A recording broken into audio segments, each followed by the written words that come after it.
ఉంది. స్తోత్రం.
తీర్చే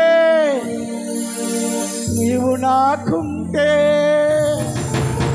న్యాయము తీర్చే నీవు నాకుంటే, నాకేమి లేదు.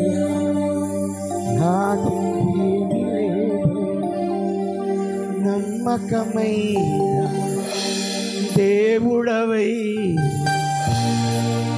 మంచి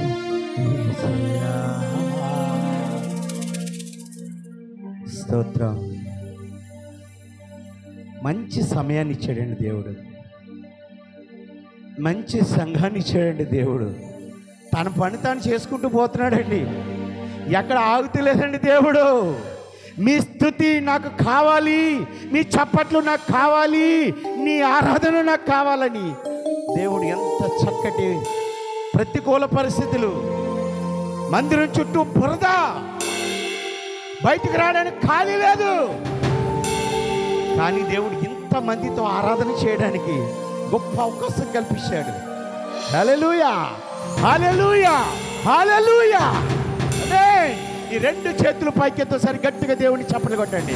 దేవుని మీ చప్పట్లు పరలోకమైన పడాలి, మీ చప్పట్లు పరలోకమైన పడాలి. దేవుడు మీతో మాట్లాడాలి, దేవుడు అద్భుతం చేయాలి. ఈ మధ్యాహ్నకాల సమయంలో దేవుడు అద్భుతం చేయబోతున్నాడు. కొన్ని బ్రతుకులు కట్టబోతున్నాడు. ప్రార్థన చేసుకుందాం. ఎస్తేరు గారు ప్రార్థన చేస్తారు. రెండమ్మ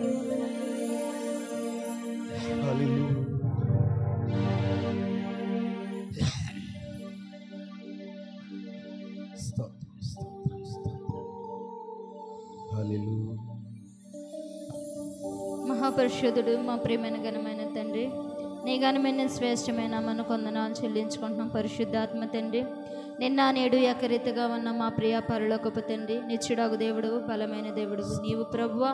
మాకు చాలిన దేవుడు, మమ్మల్ని ప్రేమించే దేవుడు, మమ్మల్ని పోషించే దేవుడు, మమ్మల్ని ఆదరించు ఆదరణ కర్తవు తండ్రి. నీకు వందనాలు, మీకే స్తుతులు స్తోత్రములు చెల్లించుకుంటున్నాము ప్రభువా. ఇదిగో తండ్రి, గతించిన వారము నుండి ప్రభువా ఈ వారం వరకు కూడా ప్రభువా నీ సజీవమైన రెక్కల కింద మీరు మమ్మల్ని కాచి కాపాడారు, భద్రపరుచుకున్నారు ప్రభువా. అందుని బట్టి నీకే స్తుతులు స్తోత్రములు తండ్రి ప్రభువా. ఈ దినమున చూడలేని వారు అనేక మంది ఉన్నారు ప్రభువా. వారికన్నా మేము గొప్పవారం అయితే కాదు కానీ ప్రభువా, మరి నీవు మమ్మల్ని ప్రత్యేకపరిచి మాకు ఆయుష్కాలం ఇచ్చి, ఆరోగ్యం ఇచ్చి, మనసుకు నెమ్మదిని కలిగి చేసి, మాకున్న శోధన వేదల నుండి కూడా ప్రభువా మీరు మమ్మల్ని తప్పిస్తూ ప్రభువా కనురెప్పపాటైనను కునుకు వేయక ప్రభువా అనుక్షణమును నువ్వు మమ్మల్ని భద్రపరుస్తున్నావు ప్రభువా. నీ అరచేతుల్లో మమ్మల్ని చెక్కుకొని ప్రభువా కోడి తన బిడ్డలను భద్రపరిచిన రీతిగా ప్రభువా నీవు మమ్మల్ని భద్రపరుస్తున్నారయ్యా. మీరు మమ్మల్ని ఆదరిస్తున్నారయ్యా. నీవు మాకు తోడుగా ఉంటున్నావు ప్రభువా. మాకు ఇమ్మానుయేలు దేవునిగా సహాయకుడిగా ఉంటున్నావు ప్రభువా. నీకేమిచ్చి నీ రుణాన్ని మేము తీర్చుకోగలము ప్రభువా. తల్లి కన్నును తండ్రి కన్నును మిన్నగా ప్రేమించే దేవుడు నీవు ప్రభువా. ఆయన మనుషుల సహాయం మాకు వ్యర్థము ప్రభువా. నీ సహాయం మాకు కావాలని ప్రభువా. నీ సన్నిధిలో ఒక దినము గడుపుట 1000 దినముల కంటే శ్రేష్టమని ప్రభువా. నాయన నీ సన్నిధిలో గోజాడుకోవడానికి, నీ సన్నిధిలో నిన్ను వేడుకోవడానికి, నీ పాదములు పట్టుకొని బ్రతిమలాడుకోవడానికి ప్రభువా నాయన మా సమయాన్ని నీకిస్తున్నాము ప్రభువా. మరి మీ దీవెనలు మాకు అందించండి ప్రభువా. నీ కొరకు కనిపెడుచున్న మమ్మల్ని గమనించండి ప్రభువా. మీ సహాయమును మాకు అందించండి ప్రభువా. నీ ఆదరణ మాకు అందించండి ప్రభువా. వచ్చిన ప్రతి ఒక్క బిడ్డని కూడా ప్రభువా పేరు పేరు చెప్పులు జ్ఞాపకం చేసుకోండి అయ్యా. వారి అవసరతలు తీర్చండి అయ్యా. వారి అక్కర్లు ఎరగండి అయ్యా. వారికి ఏమి కావాలో ప్రభువా నువ్వు హృదయ అంతరంగములు ఎరిగిన దేవుడు కాబట్టి ప్రభువా ఎవరి హృదయాలు ఏ ఆలోచనలతోనూ, ఏ తలంపులతోనూ, ఏ వేదనతోనూ, ఏ దుఃఖంతోనూ, ఏ సంతోషంతో ఉన్నారో మాకైతే తెలియదు కానీ ప్రభువా నువ్వు హృదయ అంతరంగములు ఎరిగిన దేవుడు మీరు కాబట్టి ప్రభువా మీకు అన్ని సమస్తము ఎరిగి ఉన్నవి కాబట్టి ప్రభువా వారి ఆశలు తీర్చండి, వారి కోరికలను సిద్ధింపచేయండి, వారి ఆలోచనలు యావత్తును సఫలపరచండి ప్రభువా. దైవ సేవకులు కూడా మాకు వాక్యము చెప్పుచుండగా ప్రభువా నాయన మేము వినగలిగిన చెవులను గ్రహించే మనసును మీరు మాకు దయచేయండి ప్రభువా. విని విడిచిపెట్టే వారి కింద కాదయ్యా, విని భద్రపరుచుకునే వారిగా నీవు మమ్మల్ని నిలబెట్టండి ప్రభువా. నీ సహాయమును అందించండి అయ్యా. నాయన మేమందరము కూడా ప్రభువా నీ యందు శ్రద్ధ భక్తులతో నిలిపి ఉండుటకు కూడా మీ కృపను మాకు దయచేయండి ప్రభువా. నాయన ఇంకా రావాల్సిన వారిని కూడా త్వరపడి తీసుకురండి ప్రభువా. ఎందుకంటే ప్రభువా వ్యర్థముగా గడుపుట మాకు మంచిది కాదు ప్రభువా. నీ సన్నిధిలో గడుపుట మాకెంతో మేలు ప్రభువా. మరి నీ సన్నిధిలో గడుపుటకు ప్రతి ఒక్కరూ రావడానికి ప్రభువా నీ సన్నిధిలో ప్రతి మోకాలు వంగాలి ప్రభువా. ప్రతి ఒక్కరూ నీకు చేతులెత్తి నమస్కరించాలి ప్రభువా. నేను ఆ విషయాన్ని ప్రతి ఒక్కరూ గ్రహించి నీ సన్నిధిలో గడుపుటకు తగిన సహాయం మాకును వారికును కూడా నువ్వు దయచేయమని ప్రభువా. నాయన మరి నేను చే ప్రార్థన అంతా కూడా ప్రభువా నీకు మహిమార్థంగాను ప్రభువా మా అందరికీ దీవెనకరంగాను జరిగించుకోమని త్వరలో రాని యేసునామమున వేడుకొని బ్రతిమాలి స్తుతించి ప్రార్థించుకుంటున్నాం తండ్రి. ఆమేన్. అబ్షాలోము కొరకు, ఎవరి కొరకండి? దావీదు కుమారుడైన అబ్షాలోము కొరకు మీకు మంచి మెటీరియల్ ఇవ్వాలని ఆశపడుతున్నాం. జాగ్రత్తగానండి. గతం మాదిరి నేను అరవను, గతం మాదిరి నవ్వించను. అలా చక్కగా వెళ్తుంది. వినండి, ఇంటికి వెళ్ళినా కానీ మంచమే తప్ప వేరేది ఏం లేదు. ఎక్కడైనా సమయానికి వదిలేస్తాం. ఒక 5 నిమిషాలు ఎడమ, ఒక 5 నిమిషాలు కుడి. ప్రార్థన చేసుకుందాం. వాక్యాన్ని ప్రారంభించుకునే ముందు గ్రేస్ గారు వచ్చిన ప్రార్థన చేస్తారు. వాక్యాన్ని ప్రారంభించుకునే ముందు ప్రార్థన చేసుకుందాం. వాక్యానికి సిద్ధపడండి. మనసులు లగ్నం చేసుకోండి. ప్రార్థన ఎందుకంటే మీ మనసులు దయచేసి వాక్యం చెప్పినని చెప్పు సెల్ ఫోన్ చూడొద్దు, వాక్యం చెప్పినని చెప్పు బయటికి వెళ్ళొద్దు. ఎందుకంటే నాకు 40 నిమిషాలే ఉంది, తర్వాత మీ ఇష్టం, మీ సెల్ ఫోన్ మీ ఇష్టం. జాగ్రత్తగానండి. ప్రార్థన చేసుకుందాం. మహాపరిశుద్ధుడు దేవా ఘనమైన తండ్రి, గొప్ప దేవా నీకు వందనాలు స్తుతులు స్తోత్రాలు తండ్రి. ఇదిగో ప్రభా గడిచిన వారం నుంచి గడిచిన ఈ రోజు వరకు ప్రభా మమ్మల్ని కాచి కాపాడి మీకు మెరెక్కల కింద కాసి భద్రపరిచినందుకు మీకు వందనాలు స్తుతులు స్తోత్రాలు చెల్లించుకుంటున్నాం యేసయ్య. నీకే స్థితులు. ఎన్నో బాధలు వేదలతో కుంగిపోయి ఉన్నాం యేసయ్య తండ్రి. మనం మీ చెయ్యి అందించి లేవనెత్తినందుకే నీకు వందనాలు స్థుతులు స్తోత్రాలు చెల్లించుకుంటున్నాం ప్రభా. దైవ సేవకులు నిలబెట్టినందుకే మీకు వందనాలు యేసయ్య, నీకు స్థుతులు స్తోత్రాలు తండ్రి. ఇంకా జాన్ బాబు కొడుకును ప్రభా తండ్రి త్వరగా ఇడిపించి మారి ప్రభా ఇంకో పాస్టర్గా ఉండడానికి సహాయం చేయదేవా, నీకు వందనాలు యేసయ్య, నీకు స్థుతులు స్తోత్రాలు చెల్లించుకున్నాం ప్రభా. సంఘంలో ఉన్న ప్రతి ఒక్క బిడ్డ ఇంట్లో ఏదైతే లోటుపాట్లు ఉన్నాయో ప్రభా, ఏమైతే అవసరమో అక్కరమో ఏదైతే అక్కరతో ప్రభా అవసరతలు అక్కర తీర్చేవాడు ప్రభా, మాకన్నా ముందు ఎరిగి ఉన్న దేవుడు దేవా, నీకు స్తోత్రాలు తండ్రి.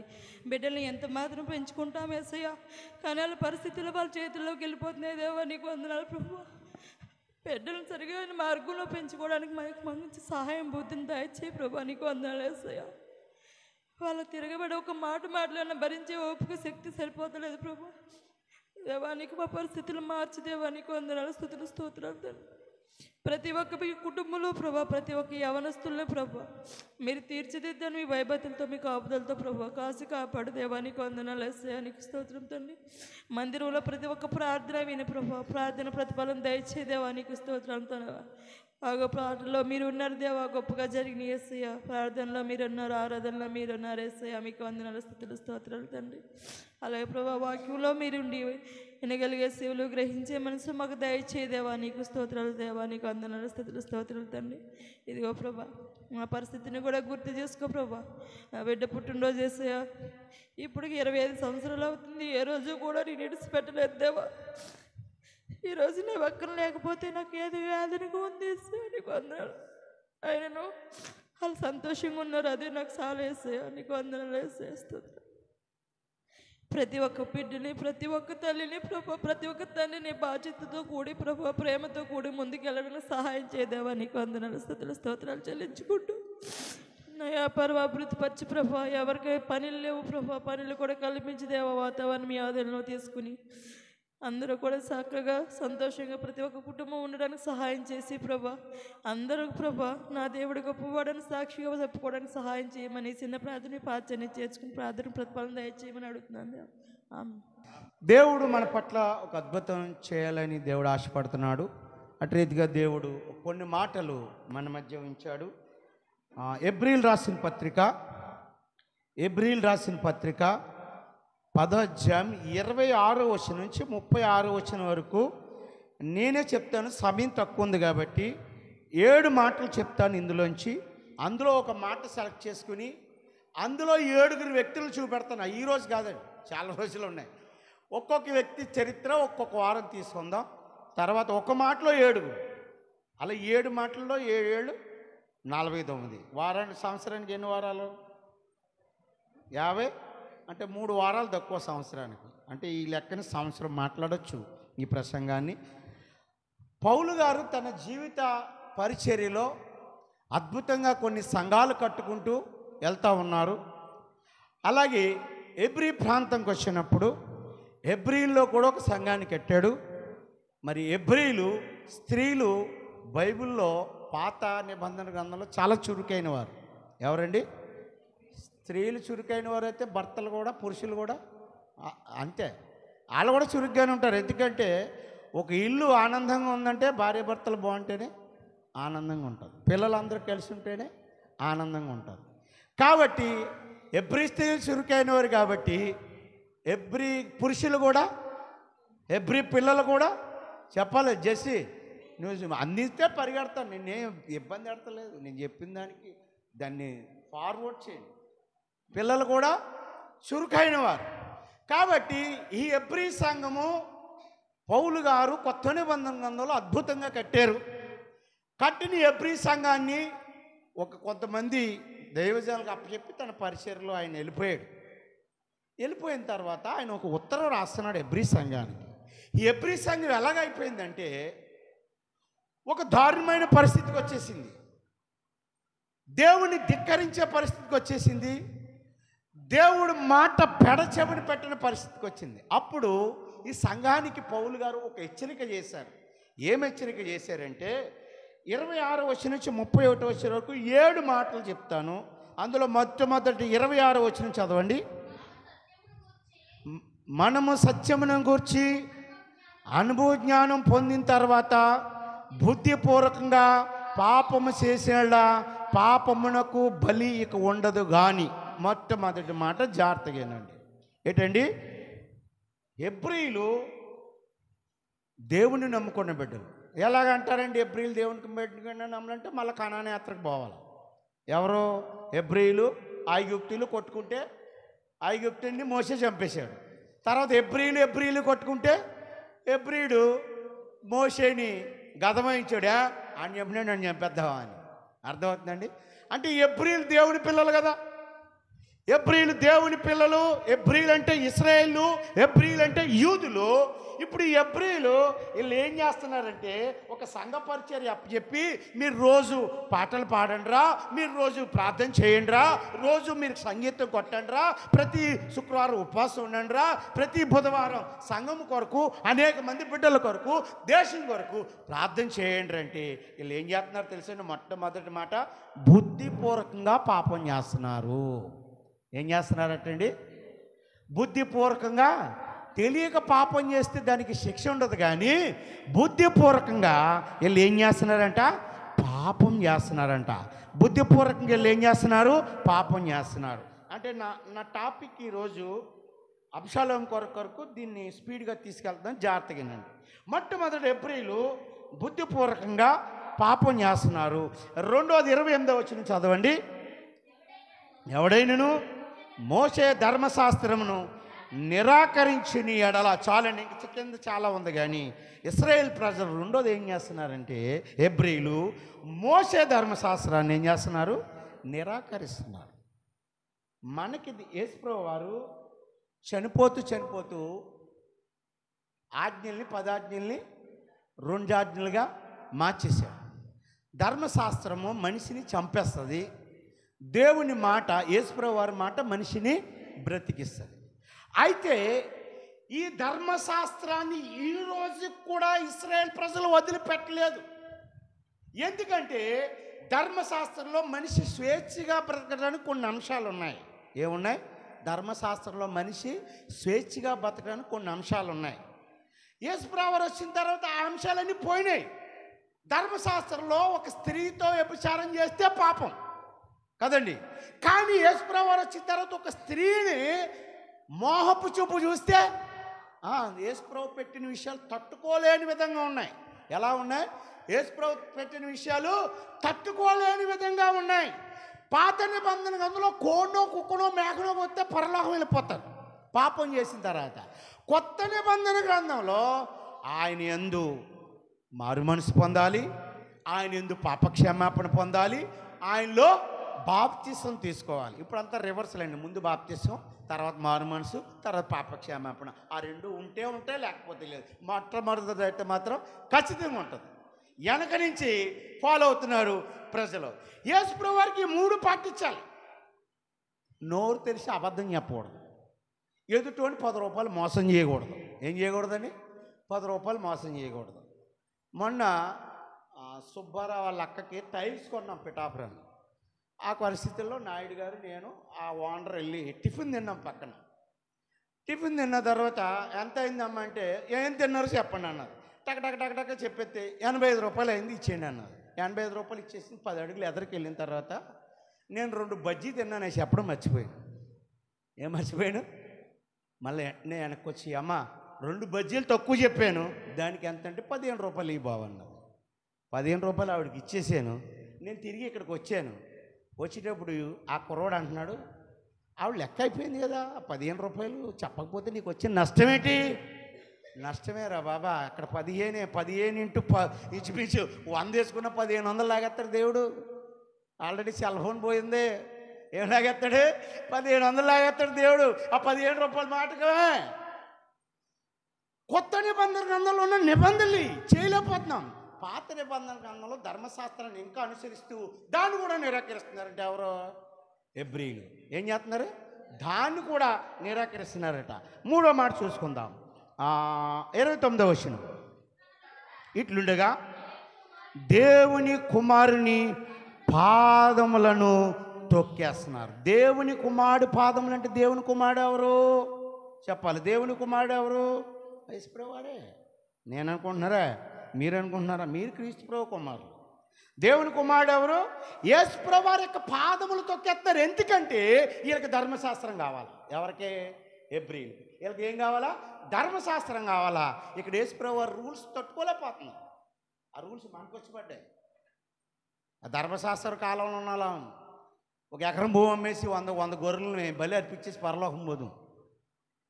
కొత్త నిబంధనలు అలాంటివి ఏమి లేవు. ఉజ్జాంతనే నై చెల్తాయి నడవు ఏవినే కొత్త నిబంధన గ్రంథంలో ఇవేమి నడవు. వీళ్ళంటే దేవుని పాదాలు తొక్కేస్తున్నారంట. అందాక పాట పాడింది అమూల్య. ఏం పాటం? కన్నుల జారిన కన్నీళ్ళు తడిపెను యేసుని, కన్నీళ్లతో పాదాలు తడుపుతుంటే భక్తులు వీళ్ళు యేసుప్రభు పాదాలు తొక్కేస్తున్నారంట. ఏం చేస్తున్నారు? తొక్కేస్తున్నారంట. హెబ్రీలు 7 ఘోరమైన హేయమైన కార్యాలు చేశారు. 3వ పాయింట్ ఇదే వాక్యం అయితే ఇందులో వివరణ ఇద్దాం, కానీ ఇంకా మనకి మంచి వాక్యం ఉంది కాబట్టి ముందుకెళ్దాం. తర్వాత 4వ విషయం స్పీడ్గా తీయండి. 29వ వచనం కంటిన్యూ చదవండి. 29వ వచనం ఇట్లుండగా దేవుని కుమారు పాదములను తొక్కి తాను పరిశుద్ధపరచుటకు సాధనమైన నిబంధన రక్తమును 4వ విషయం అపవిత్రంగా ఎంచుతున్నారంట. ఏ రక్తం అండి అది? ఈ పాత్ర వలన కలిగిన నా నిబంధన రక్తము.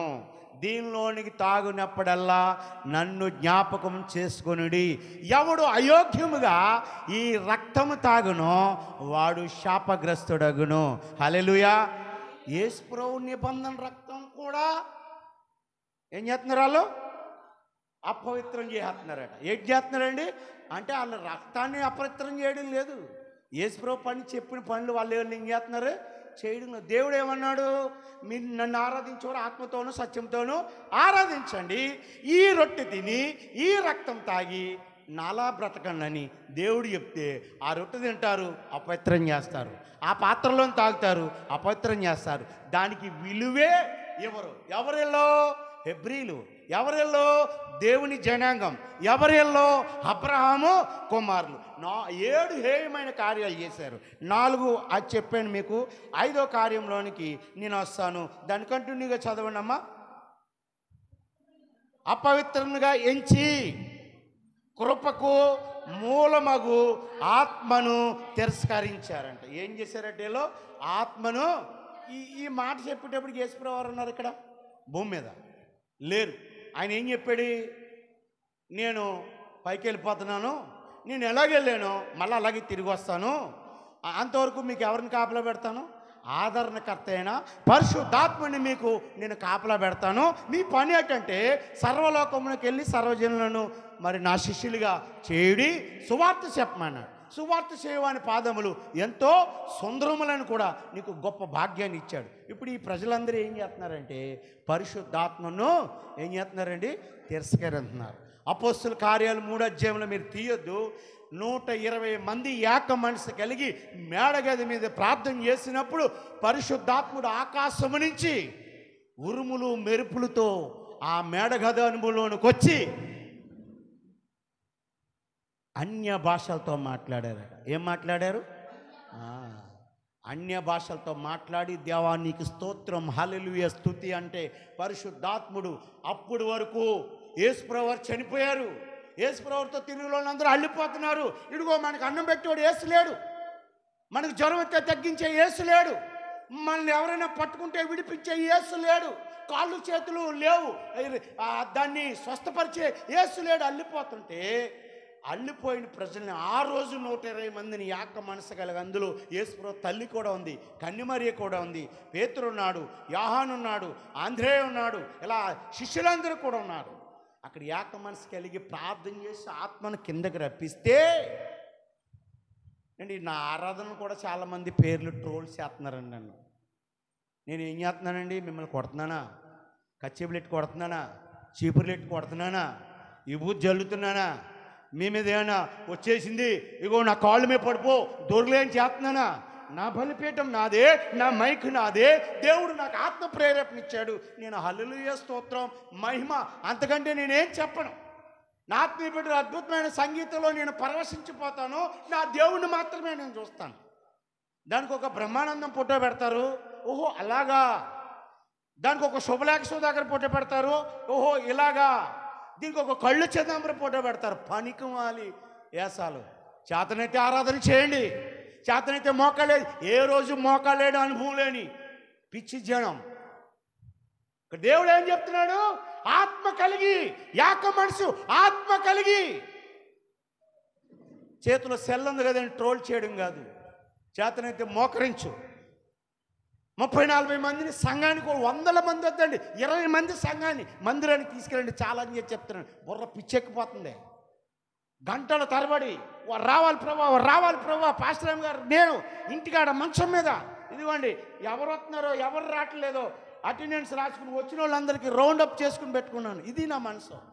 మీరు వచ్చి నాకు వేలిస్తారని కాదు, దేవుడు నన్ను అద్భుతంగా పెంచి పోషిస్తున్నాడు. రూపాయి లేకపోయినా నా ఇల్లు పచ్చ కళ్యాణంలా ఉంటుంది, నిండుకొండలా. దేవుడు నాకు ఇచ్చిన వాగ్దానం. ఇలాంటి అద్భుతమైన మాటలు మిస్ అయిపోతారని నా బాధ. ఏంటండి? ఇలాంటి అద్భుతమైన మాటలు మిస్ అయిపోతారని బాధ. ఆత్మ లేనివాడు ఆడి దేవుని మనిషే కాదు, సత్యని శవంతో సమానం. ఈ ఏప్రిల్ ఏం చేస్తున్నారంట?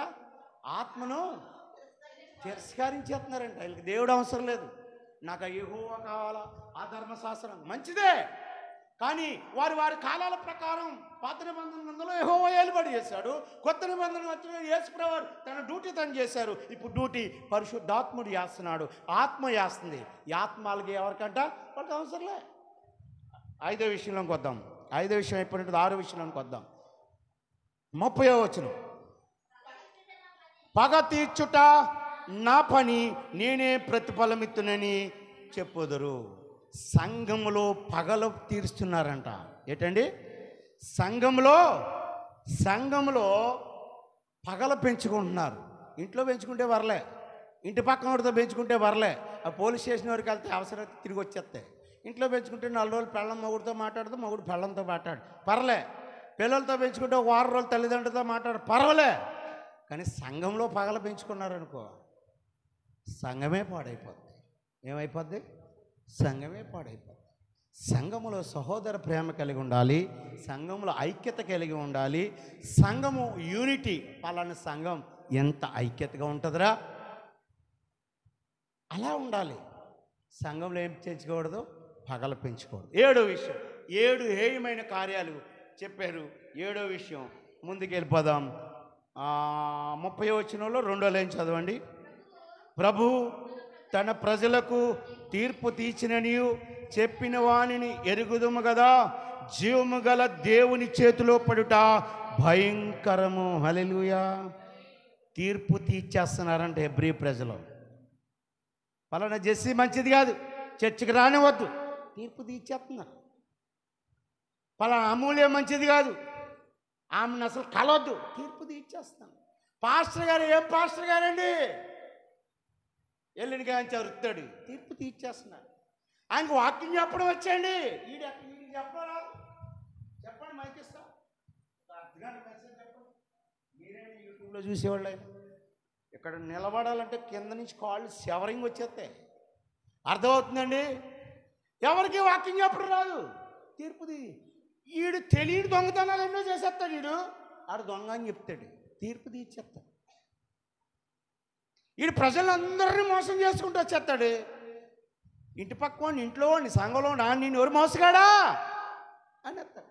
చాలా తీర్పులు తీర్చేస్తారు. జడ్జిమెంట్ చేయడానికి నువ్వెవరు? నీకేం అధికారం ఉంది జడ్జిమెంట్ చేయడానికి?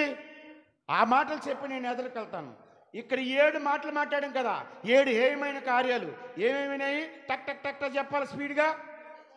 మొట్టమొదటి మాట, బుద్ధిపూర్వకంగా పాపం చేశారు. 2వ మాట, దేవుని ధర్మశాస్త్రాన్ని నిరాకరించారు. 3వ మాట, దేవుని కుమారుని పాదకింద తొక్కినారు. 4వ మాట, నిబంధన రక్తాన్ని అపవిత్రంగా చేశారు. 5వ మాట, ఆత్మను తిరస్కరించారు. 6వ మాట, పగ తీర్చుకోవడం మొదలుపెట్టారు. 7వ మాట, తీర్పు తీర్చినారు. ఇప్పుడు నేను కింద నుంచి వస్తా. 7 మాటలు చెప్పాను కదా, కింద నుంచి వస్తా. మొట్టమొదట, తీర్పు తీర్చుట నీ పని కాదు. ఇక్కడ 7 వ్యక్తులు బైబిల్లో తీర్పు తీర్చారు. మొట్టమొదటిగా అబ్షాలోము కొరకు చెప్పుకుందాం. అసలు తీర్పు అనేది అది ఎవరి వశం ఉంది, ఎవరితో ట్రావెల్ చేస్తుంది, ఎవరిని ఏం చేస్తుంది.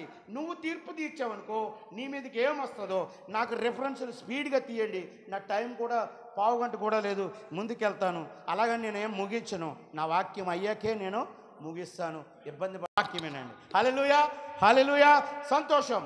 అసలు నువ్వు తీర్పు తీర్చొద్దు, తీర్పు తీస్తే నీ మీదకి ఏమొస్తుందో చూడండి. ద్వితీయోపదేశకాండం 27 అధ్యాయం 19 వచ్చింది. నేను తీయను, మీరు తీయండి, నేను తీస్తే టైం అయిపోతుంది. ద్వితీయోపదేశకాండం 27 అధ్యాయం 19 వచ్చింది.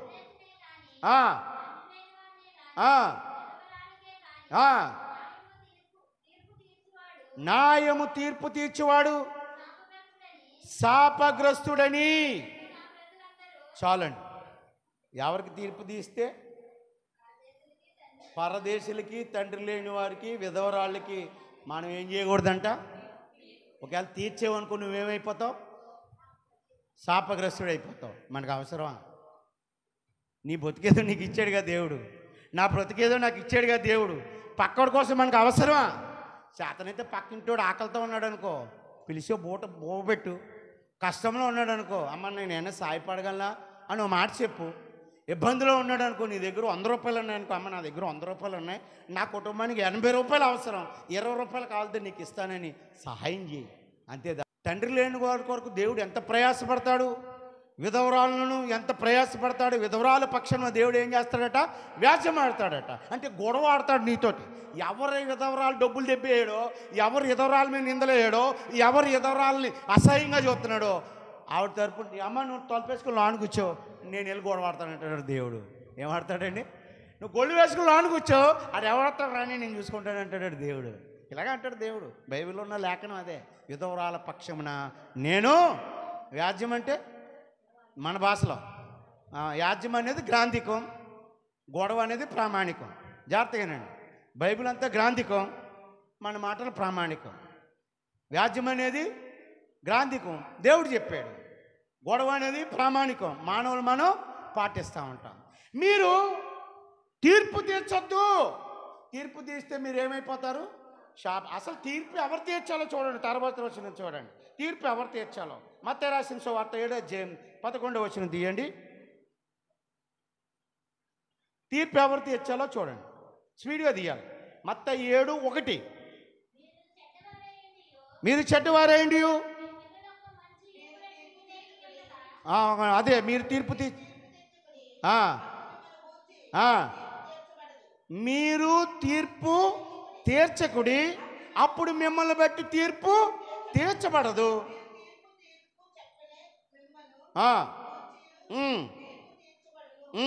అసలు మీరు ఏం చేయొద్దంట? తీర్పు తీర్చకూడదు. నువ్వు తీర్పు తీర్స్తే అప్పుడు నిన్ను గురించి దేవుడు ఏం చేస్తాడు? తీర్పు తీరుస్తాడు. నువ్వు అసలు జడ్జి కాదు. ఎవరు కాదు? నీ కుటుంబంలో కూడా నువ్వు జడ్జిగా ఉండకూడదు. నీ తమ్ముడి మీద కూడా నువ్వు జడ్జిగా ఉండకూడదు. నీ భార్య మీద ఒక భర్త జడ్జిగా ఉండకూడదు.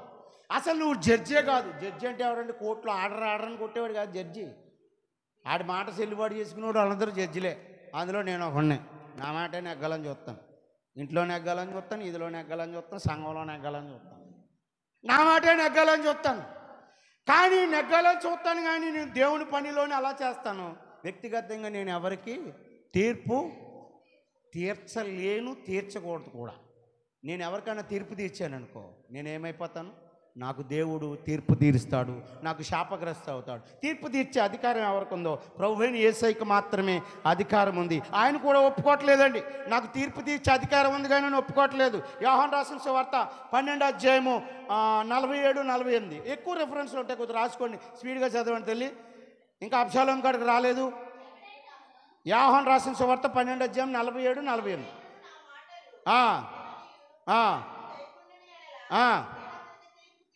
నేను అతనికి తీర్పు తీర్చదును, నేను లోకమునకు. చూడండి, యేసు ప్రభువారు ఏమంటున్నాడు? నేను లోకమునకు తీర్పు తీర్చుటకు రాలేదు, కానీ లోకమునకు రక్షించుటకే వచ్చును. హల్లెలూయా, హల్లెలూయా. యేసు ప్రభువారు ఏమంటున్నారు? నేను తీర్పు తీర్చడానికి రాలేదు. యేసు ప్రభువారికి అధికారం లేదా? చచ్చిపోయినని బతికించే అధికారం ఉంది. ప్రతి దేవునికి ఒక మచ్చ ఉంది. యేసుప్రభువారికి ఏం మచ్చ లేదండి.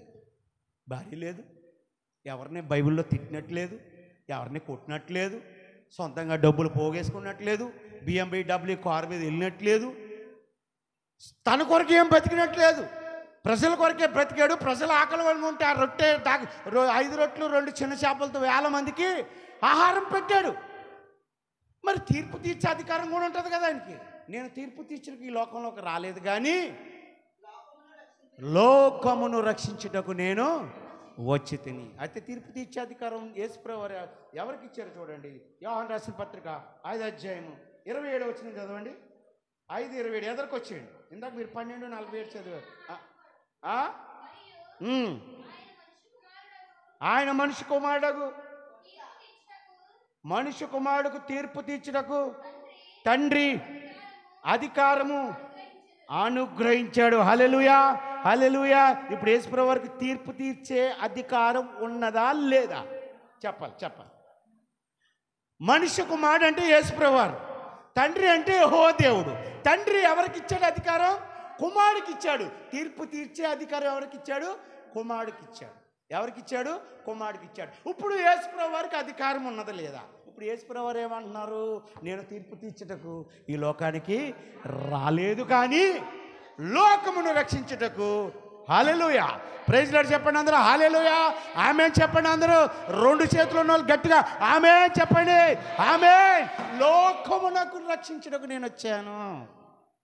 నాకు అధికారం ఉంది, దేవుడు ఇచ్చాడు, నేను ఏమైనా చేయగలను, కానీ నేను ఆ పని చెయ్య. యేసుప్రభువారిలా బ్రతకాలంటే అండి మన జన్మంతా సరిపోదు. ఆయనలో జీవించాలంటే, కానీ ఆయనలా బ్రతకమల్లే. మీరు ఇబ్బంది పడతారని 10 ఆజ్ఞలు 2 ఆజ్ఞలు చేసాడు. అందులో మొదటి ఆజ్ఞ తన దేవుడైన యెహోవాను తండ్రిని ఆయన పూజించమన్నాడు. 2 ఆజ్ఞ నీ తల్లిని తండ్రిని పూజించమన్నాడు. అంతే, ఇంకేం చేయలేదు ఆయన. ఎన్నో ఉన్నాయి, నరాజ్ చేయదు, దొంగ లేదో, ఇంత చరిత్ర ఉంది పాత నిబంధనలో. మీరు ఎక్కడ ఇబ్బంది పడతారని 2 ఆజ్ఞల కింద మార్చేశాడు. మొట్టమొదటిది ఆయన పూజించడం, రెండోది నీ తల్లిదండ్రులు నువ్వు గౌరవించడం, పూజించడం. అంతే, ఇంకేం చేయమల్ల దేవుడు.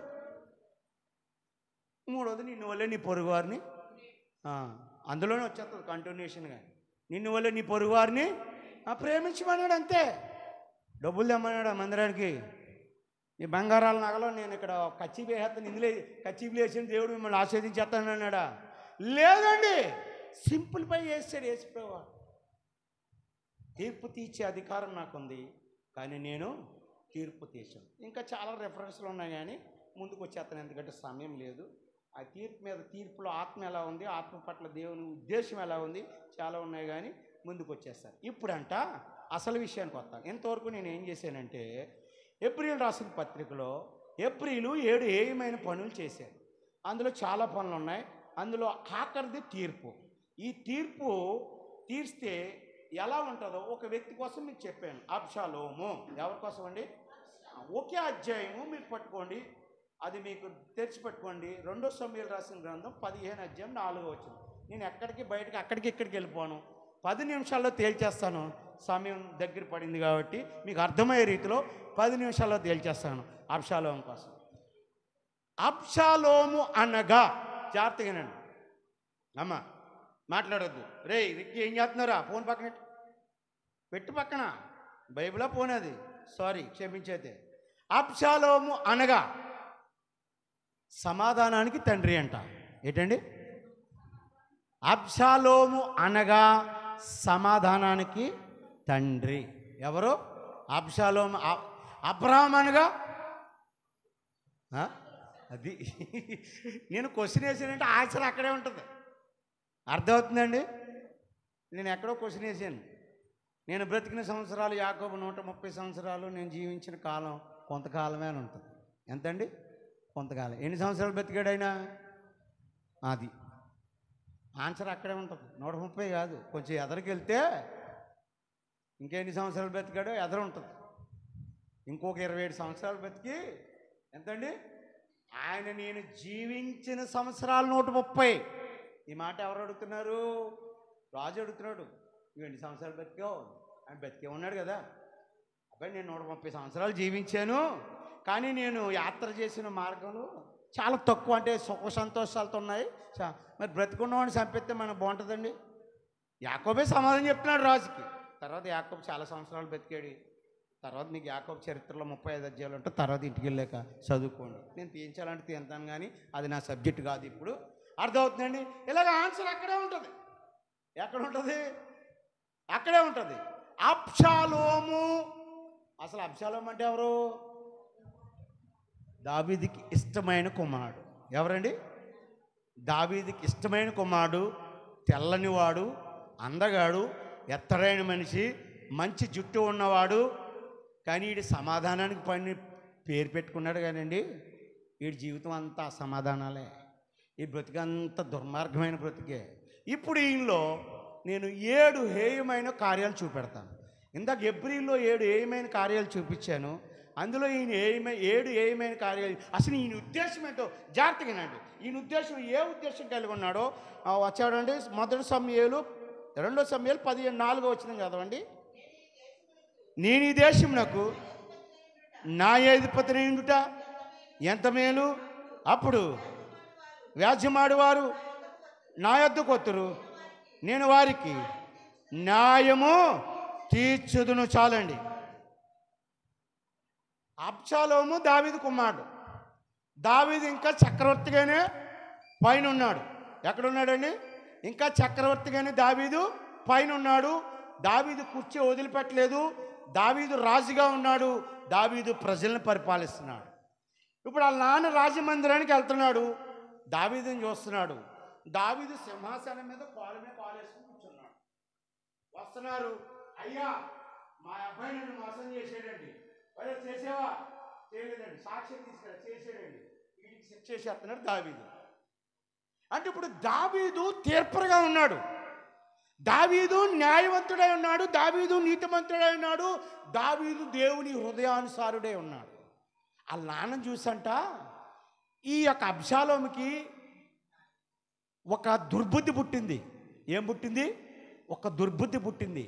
నేను న్యాయవంతుడిగా ఉంటే, అంటే జడ్జిగా ఉంటే, ఈ సభ అంతా నేనేం చేయొచ్చు చెప్పాలి. మీకు అర్థమవుతుందని నేను చెప్పింది.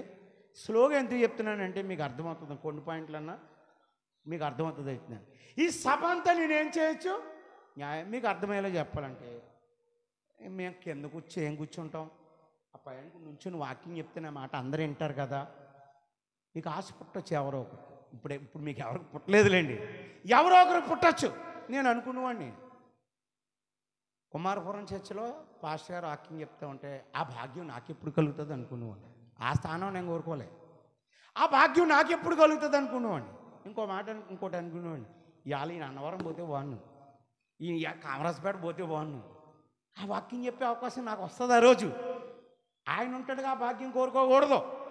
పోనీ వాళ్ళ నాన్న వెళ్ళిపోతూ దావీదుకి అభిషేకంలో మరి నేను ఊరు వెళ్తున్నాను, నువ్వు సింహాసనం మీద కూర్చొని తీర్పు చెప్పచ్చు. తీర్పు తీర్చేవాడిగా ఉంటే ఎంత మేలు, నాకు ఎంత బాగుంటుంది. దేవుడు అంటున్నాడు, తీర్పు తీర్చుకో, నీకు తీర్పు తీర్చబడుతుంది. నువ్వు తీర్పు తీర్స్తే నువ్వేమైపోతావు? శాపగ్రస్తుడు అయిపోతావు. యేసుప్రభువంతటోడే నాకు తీర్పు తీర్చే అధికారం ఉంది, కానీ నేను తీర్పు తీర్చను బాబోయ్. ఈ లోకాన్ని మాత్రమే నేను ఏం చేస్తాను? రక్షిస్తాను. ఇప్పుడు తీర్పు తీర్చాలని బుద్ధి ఉంది. ఈ తీర్పు తీర్చే బుద్ధిలో ఇతను 7 హేయమైన కార్యాలు చేశాడు. ముందుకు వెళ్దాం. నేను కూడా బైబిల్ తీసుకుంటాను, ఇప్పుడు చాలా ఇంపార్టెంట్. ముందుకు వెళ్దాం. ఆ 7 హేయమైన కార్యాలు మీకు చూపించి నేను ముందుకు వెళ్ళాలని ఆశపడుతున్నాను. మొట్టమొదటి కార్యం తీయండి, 2 సమూయేలు గ్రంథం 15వ అధ్యాయం 1వ వచనమే చదవండి.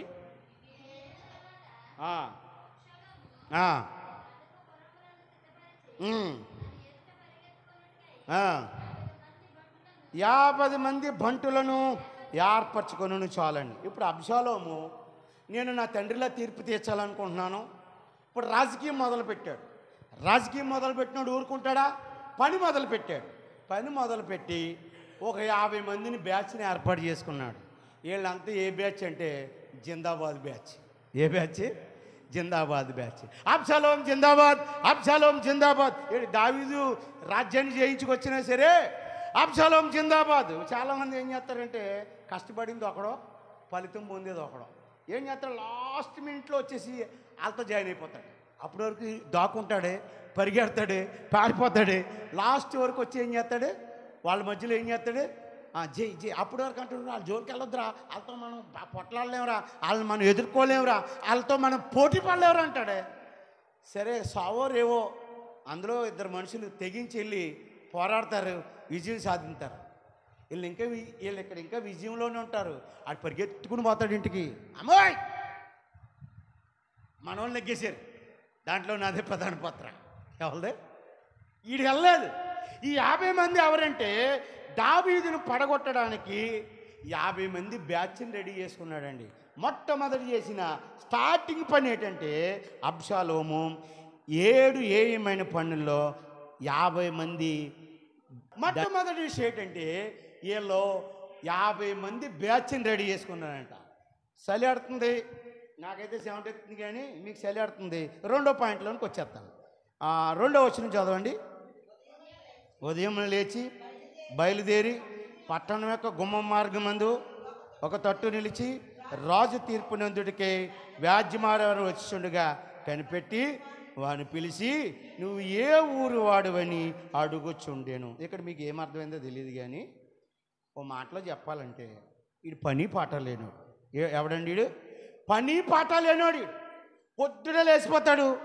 ఎవడైతే తీర్పు నాకు రాజు గుమ్మ ముందు నుంచి ఉంటాడో, ఒరే నువ్వు వెళ్ళరా, నువ్వు ఏ ఊరోడు? మాది పిఠాపురం అండి. పక్కన నుంచో నేను మా డాడీ దగ్గర పంపిస్తాను, లేదా ఒక వారం తర్వాత రావచ్చు కదా, నేనే న్యాయాధిపతి అయిపోతాను. ఓ 10 రోజుల తర్వాత రావచ్చు కదా, నీకు ఫేవర్గా తీర్పిచ్చేస్తాను నేను. ఆ తీర్పిస్తే నాకు 1,00,000 రూపాయలు లంచం ఇచ్చేయి. వచ్చిపోయే వాళ్ళు ఏ ఊర్రా ఏ ఊర్రా ఏ ఊర్రా అని అడుగుతున్నాడు అనుకో, ఈడు ఎవడీడు? పని పాట లేనాడు. పని ఉన్నోడు ఏం చేస్తాడు? క్యారేజ్ కట్టుకుంటాడు, సైకిల్ ఎక్కుతాడు, లేదా బండి ఎక్కుతాడు, టోపీ పెట్టుకుంటాడు, డ్యూటీకి వెళ్ళిపోతాడు. పనిలోంచి వస్తాడు, వేడి అమ్మ నీళ్ళు పెట్టి అంటాడు, స్నానం చేస్తాడు, అన్నం తినేస్తాడు, పడుకుని పోతాడు, పొద్దులు వేస్తాడు, మళ్ళీ పనికి వెళ్ళిపోతాడు. ఈ సైకిల్ రొటేషన్. సెలవు వస్తే ఇంటికాడ ఆదివారం పిల్లలతో గడుపుతాడు, చికెన్ మటన్ తెచ్చుకుంటాడు. మీ అందరిలాగా మన అందరిలాగా చక్కగా భోంచేస్తారు, సంతోషం ఉంటుంది ఆ పని. కానీ వీడు పని ఏడు తెలుసా? ఎవడైనా ఆ ఊరు వచ్చాడుకో, రే అబ్బాయి చిన్ను ఏ ఊరు అనేది? మాది కుమారపురం అండి. ఎలా ఉన్నాయి మీ ఊరు విశేషాలు? అసలు బాగోలేదండి. మా ఊళ్ళో బాలెట్ ఆడతారండి, మా ఊళ్ళో రాజకీయం ఉండదండి, ఎవరి కాళ్ళే బతుకుతారండి, ఎవడింట్లో వాళ్ళు ఉంటారండి. నీ బతుకు బాగుండాలంటే నాకు వెనకాల ఏం చేయాలి? నువ్వు తానని జైకొట్టు. పేటీఎం బ్యాచ్లో కలిసిపో, నా బ్యాచ్లో కలిసిపో. రెండో ఏమైన పాయింట్, అబ్షాలోము రాజు తర్వాత రాజు అవ్వాలి, దావీదు తర్వాత రాజు అవ్వాలి అబ్షాలోము. కానీ ఈడేం చేస్తున్నాడంటే పని పాట లేని బ్యాచ్తో తిరుగుతున్నాడు. మూడో విషయంకి వచ్చేద్దాం. ఇంకా 3 విషయాలు అంటే మీరు అబ్బో ఇంకా 4 ఉన్నాయి అనుకుంటున్నారు. ఒక విషయం ఒక నిమిషంలో తేల్చేస్తున్నాను, సమయం అయిపోయింది కాబట్టి చాలా ఉంది. నా 3వ పాయింట్లోకి వచ్చేద్దాం. తీయండి 3వ వచనం, ఇంకా కంటిన్యూ చదవమ్మా. అబ్షాలోము నీ వ్యాజ్యం సరిగాను న్యాయంగాను ఉన్నది, కానీ దాన్ని విచారించటకే రాజునొద్ద ఒకడు లేడని చెప్పాను. హల్లెలూయా హల్లెలూయా. వచ్చాడు, ఆ గేట్ కాడ నుంచి ఉన్నాడు. ఒరే ఏట్రా నీ బాధ ఏట్రా? మా అన్నయ్య నన్ను కొట్టాడండి, మా అన్నయ్య నా 50,000 తీసేసుకున్నాడండి. ఒరే నీ తరపు న్యాయం ఉంది, నువ్వు రాజమందిర్లోకి వెళ్ళావు అనుకో. నువ్వు ఎక్కడికి వెళ్ళావు? రాజమందిర్లోకి వెళ్ళావు అనుకో. దావీదు మహారాజు తీర్పు సరిగా చెప్పడా? ఏం చెప్పడం? దావీదు మహారాజు తీర్పు సరిగా చెప్పడు. నువ్వు వెళ్ళకక్కడికి ఎందుకు? ఓ 10 days ఆగి మన ప్రభుత్వం వచ్చేస్తుంది.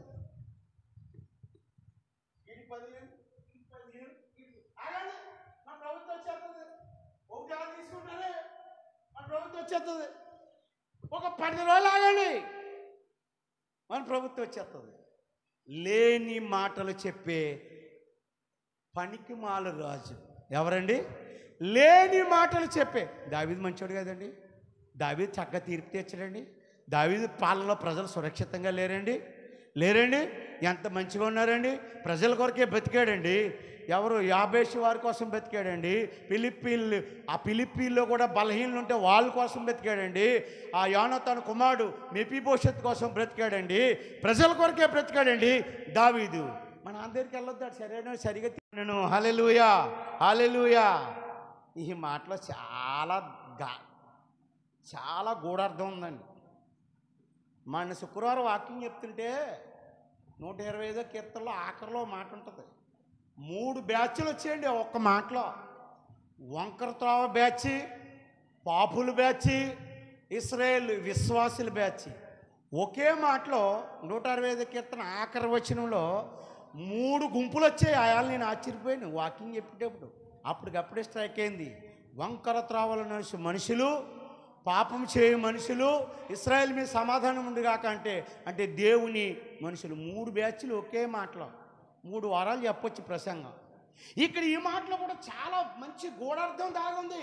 ఇక్కడ ఏంటంటే ఈ అబ్షాలోము ఏం చేస్తున్నాడంటే, ఒరేయ్ వచ్చావా రా, నువ్వు నా వాడివే, ఐ లవ్ యూ, ఓ ముద్దెట్టేస్తున్నాడు అడిగి. అక్కడ అదే రాసి ఉంది. రే ఇటు మనోడే, లోపల తీసుకెళ్ళి బెడ్రూమ్లో తీసుకెళ్ళండి, ఆడికి బిర్యానీ పెట్టండి, చికెన్ పెట్టండి, ఆశ్రతో 2 ముద్దులు పెట్టండి ఆడికి. మా నాన్న దగ్గర మాత్రం తీసుకెళ్ళొద్దండి. కపట ప్రేమ ముద్దులు పెట్టేస్తున్నాడంట. భగవాని ముద్దులు ఎలాగుంటాయంట? చాలా తీగా ఉంటాయంట. ఎలాగుంటాయండి? భగవాని ముద్దులు చాలా తీగా ఉంటాయి. ప్రేమించేవాడు ఒక ముద్దు పెట్టినా, అది విచారకరమైన సమయంలో పెట్టినా, అది బాధాకరమైన సమయంలో పెట్టినా అందులో ఎంత లోతైన మర్మం ఉంటుంది. పగవాడు ఎన్నన్న ముద్దులు పెడతాడు, ఎందుకంటే నువ్వు పోయిన తర్వాత చూసేసుకుంటారు కాబట్టి. రాజకీయ నాయకులను చూశారండి ఎప్పుడన్నా? ఈ మధ్య ఈ సోషల్ మీడియా యూట్యూబ్లో స్నేహ ఒళ్ళో కుర్రోడు ఉన్నాడు. అరే స్నేహమ్మ నీ ఒళ్ళో కుర్రోడు ఉన్నాడు, చాలా బలే బుద్దుకున్నాడు, నెత్తేసుకుంటున్నాను. స్నేహమ్మ నా కొడుకుని బలేగెత్తుకున్నాడు, మా ఎంపీ గారు మా ఎమ్మెల్యే గారు అనుకుంటుంది. ఆ కుర్రోడిని ఆవిడ చేతిలో పెట్టేసి ఇలా వెనక్కి తిరిగిపోయి చేతిలో దాన్ని ఏమంటారండి, శానిటైజర్ ఇలా తీసుకుని ఇలాగ కొనేసుకుంటాం. ఇదేనా ప్రేమ? ఇది కపటమైన ప్రేమ. శానిటైజ్ చేసేసుకుంటాం, ఇది కపటమైన ప్రేమ. నీకు నిజమైన ప్రేమ ఉందనుకో, ఆడిని ఎత్తుకుంటావు, ఆడు వచ్చేస్తే వచ్చేసేసాడు, ఇంకో షర్ట్ వేసుకుంటాను, ఆ నోట్లో ముద్దు పెట్టేసి నీకు సొల్లు గారిసేసాడు అనుకో, అరే భలే ముద్దు పెట్టాడు రా, సొల్లు గారిసేవా, ఇలా తుడిసేసుకుని ఖర్చు తీసుకుని తుడిసేసుకుని, నా బిడ్డలు అంటాడే కదా, ఇలా తుడిసేసుకుంటా. అది నిజమైన ప్రేమ. ఈడేం చేస్తున్నాడు తెలుసా? శానిటైజ్ ముద్దులు పెడుతున్నాడు. ఎవరో అబ్షాలోము. ఒరే మా దగ్గరికి వచ్చేయండి, మా బ్యాచ్ మీరంతా మా నాన్న దగ్గరికి. కపటమైన ప్రేమ. 5వది వచ్చేయండి, 7 నుంచి 10 వచనాలు. 4 సంవత్సరములు జరిగిన మీదట అబ్షాలోము రాజునద్దకు వచ్చి, నీ దాసుడినే నేను సిరియా దేశమునందరి గేలునందు యెహోవా నన్ను యెరూషలేమునకు తిరిగి రప్పించినలా నేను ఆయన సేవించదును మొక్కుకుంటునని నేను హెబ్రోనుకు పోతాను, హెబ్రోనుకు పోయి యెహోవాకు మొక్కుకుని మొక్కుబడి తీర్చుకుంటానన్నాడు. చాలండి. వాళ్ళ నాన్న ఉన్నాడు, ఈ గదిలో కూర్చున్నాడు అండి వాళ్ళ నాన్న. వాళ్ళ అందరికి వెళ్ళాడు, నాన్న నేను యెహోవాకు ఒక మొక్కుకున్నాను, ఆ మొక్కుకున్న మొక్కుకు నేను హెబ్రోనుకు అంటే యెరూషలేము దగ్గరకు ఆ మొక్కు తీర్చుకుంటాను నాన్న, నేను మొక్కుకున్నాను, ఆ మొక్కు తీర్చుకుంటాను, నాకు వెళ్ళడానికి అవకాశం అంటే.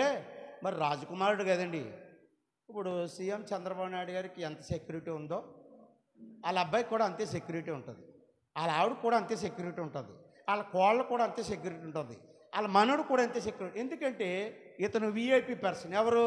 చంద్రబాబు నాయుడు గారు విఐపి పర్సన్, ఒక రాష్ట్రానికి ముఖ్యమంత్రి, 5 కోట్ల మందికి ప్రతినిధి.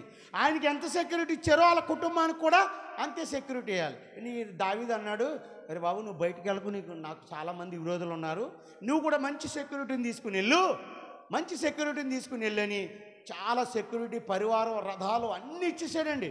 ఎవరికి? అబ్షాలోముకి. తన కొడుకు ఇచ్చేసాడు. దీన్ని ఎలా మార్చుకున్నాడు తెలుసండి వీడు? ఈ అబ్షాలోము ఎలా మార్చుకున్నాడు? కింద చదవండి అమ్మ కొద్దిగా.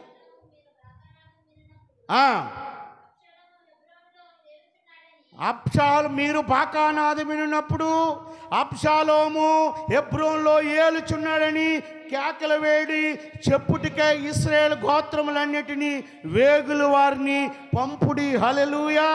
అబ్బా ఎంత దారుణమైన విషయం అండి. నానా నేను హెబ్రోనుకు పోతాను, మొక్కుకున్నాను, మోకాళ్ళేస్తాను, 6 రోజులు ఉపవాసం ఉంటాను, ప్రార్థన చేస్తాను దేవుడికి, నాకు ఏమో దర్శనం ఇస్తాడేమో, నీ సెక్యూరిటీ నీ నాన్న, నీ ప్రజలు నీ నాన్న అంటే కుమారుడే కదా, మొక్కుకుంటాడు కదా, దేవుని దగ్గరికి వెళ్తాడు కదని అవకాశం ఇస్తే అబ్షాలోము వెళ్ళి ఏం చేస్తున్నాడు తెలుసా? హెబ్రోన్లో బూరలోదండి, ఎబ్రోన్లో భజనలు చేయండి, ఎబ్రోన్లో గారిడీలు వాయించండి. ఎబ్రోను పట్టణం అంతా అబ్షాలోము వశంలోనికి వచ్చేసింది. ఈ విషయం ఎవరికి తేలాలంట? ఇశ్రాయేలు ప్రజలకి తెలిసిపోవాలట. ఎంత దారుణం అండి! తండ్రిని మోసం చేసే అబ్షాలోము. ఎవరిని మోసం చేసే? తండ్రిని మోసం చేసే అబ్షాలోము. మరీ ఘోరమండి. ఇక చూసుకోండి, ఆరో విషయంలోనికి రండి. 11వ వచనం చదువు తల్లి. విందునకు పిలువబడి ఉండి 200 మందిని యెరూషలేములో అబ్షాలోముతో కూడా బయలుదేరుండిరి. ఈ మాట జాగ్రత్తగానండి. వీరు ఏమీ తెలియక యథార్థమైన మనసుతో వెళ్ళుడి, వారు బలి అర్పింపవల్లని. చాలండి, అక్కడి వరకు చాలు. అబ్షాలోము 200 మంది భక్తులను పిలిచాడు. వీళ్ళు ఏం చేయడంటే, అబ్షాలోము పిలిచాడు కాబట్టి ఇక్కడ అబ్షాలోము ఎంత పిలిచాడంటే, యథార్థ మనసుతో బలి అర్పించండి, రాజుగారి కొరకు బలి అర్పించండి అన్నాడు. ఎప్పుడైతే ఈ 200 మంది లోనికి వచ్చారో, ఈ 200 మందిని అబ్షాలోము ఏమంటున్నాడు తెలుసా? మీ 200 మంది నా మనుషులే. ఎవరో? మీ 200 మంది నా మనుషులే, మీరు బలి అర్పించడానికి రాలేదు. ఇప్పుడు నా వెనకాల ఒక 50 మంది ఉన్నారు, జై జై జై జై జై కొట్టే బ్యాచ్. ఆ బ్యాచ్లో మీరు కూడా వెళ్ళి ఏం చేయాలా? జాయిన్ అవ్వాలా. నా తరపున మీరు ఏం చేయాలా? బలి అర్పించాలా. అంటే అబ్షాలోము తండ్రి మీద